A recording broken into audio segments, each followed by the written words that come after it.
Welcome. Great that you're back. The previous video was the first lecture on AC power theory, where we presented a general theory to analyze power delivered by a single source. Most of the AC power flow in the grid is provided by the coordinated effort of 3 voltage sources. In this video, we will look at 3-phase systems. The topic today is the 3-phase AC voltage system, which is how power is generated and transmitted in the electrical grid. So we need to introduce power electronics in this course that can interface with the 3-phase power system. First, we will introduce the properties of 3-phase AC power.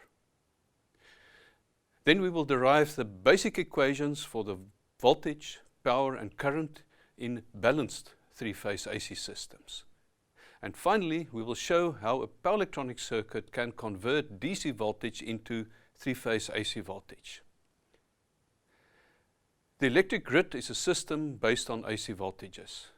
The existing power system is more than 100 years old.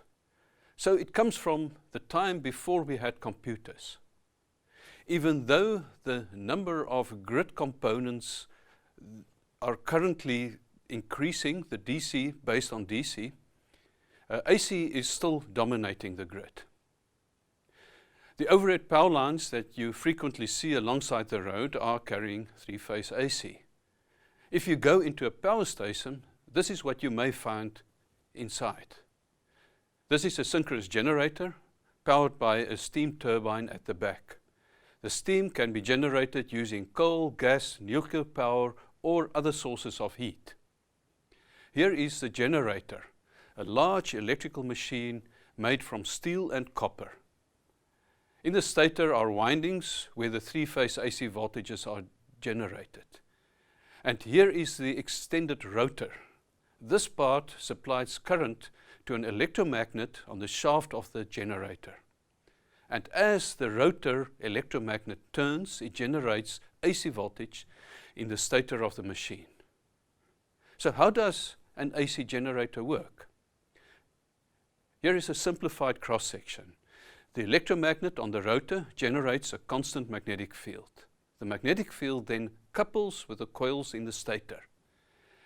As the electromagnet rotates, the magnetic flux in the coil oscillates. According to Faraday's law, a changing magnetic flux induces a voltage. Since the windings are distributed sinusoidally around the circumference of the stator, the induced voltages will also be sinusoidal. You can also observe that there is 3 sets of windings, A, B, and C, that are mechanically separated by 120 degrees. And as a result, the sinusoidal voltages that we generate will be 120 degrees out of phase with respect to each other. Now let us write down a few equations. Here we see 3 voltage sources connected to a common node that we call the neutral point. The voltages are described by cosine functions, phase separated by 120 degrees, or we can also write it as 2 pi over 3. Notice that the amplitude is V sub s multiplied by the square root of 2.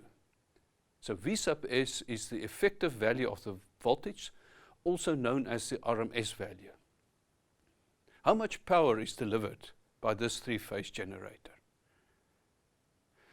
We can connect a resistor to each of the outputs and then calculate the power. If we add up the power from the 3 sources and simplify the equations using trigonometric identities, we find that the result is a constant value, not time dependent. This is a nice property and the important reason why 3-phase systems are used so widely. Although the individual phase voltages are sinusoidal and each delivering pulsating power, the power terms is constant when we add them up.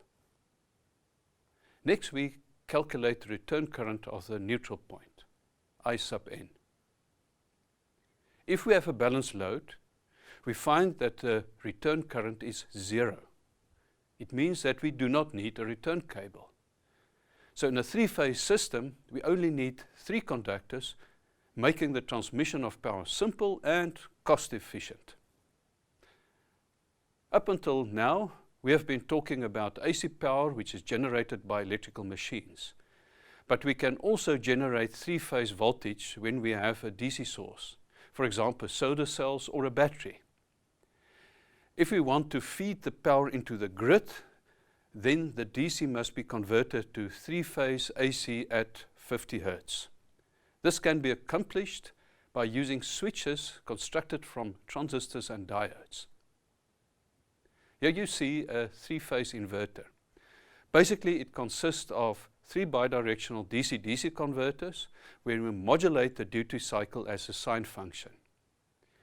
In the DC converters, we used a capital D to indicate that the duty cycle has a constant value. In this circuit, it becomes a function of time, so the duty cycle is written as lowercase d. Furthermore, these equations contain the parameter m, which represents the modulation depth. M can vary between 0 and 1, and since the cosine goes between -1 and +1, you can see that the duty cycle also varies between 0 and 1. So the duty cycle is sinusoidal, and with a maximum amplitude of 1/2 or a half, and it has an average value of 0.5. Now that we know the duty cycle, we can calculate the output voltage for each of the 3 phases. Just like a buck converter, the output voltage is the input voltage multiplied by the duty cycle. This means that each of the single-phase voltages will be sinusoidal with an offset of half the source voltage. Because the duty cycle is between 0 and 1, the single-phase voltages will never be negative and therefore will contain both a DC and an AC component. Now we can calculate the line-to-line voltage, which is the difference between the voltage of 2 phase arms. When we subtract the one from the other, we get the equation shown here. There are 3 things that you should notice about this line-to-line voltage. First, the amplitude is multiplied by the square root of 3, which is a characteristic of 3-phase systems.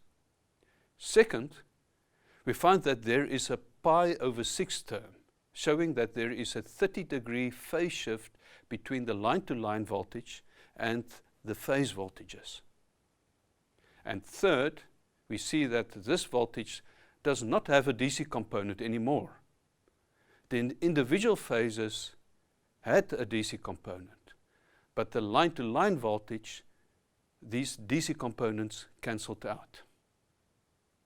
This is important because if there is a DC voltage component present on the AC voltage in a system, it will cause the transformers to saturate. To recap, in this video we discussed 3-phase AC power. First we discussed how 3-phase AC voltages are generated by an electric machine. Then we presented equations for the voltage, current and power of these AC systems. And finally, we showed that a power electronic circuit can convert 3-phase AC voltage from a DC source. Now we have the basic knowledge about power theory and 3-phase power systems, and we will start studying AC converters. Thank you for watching.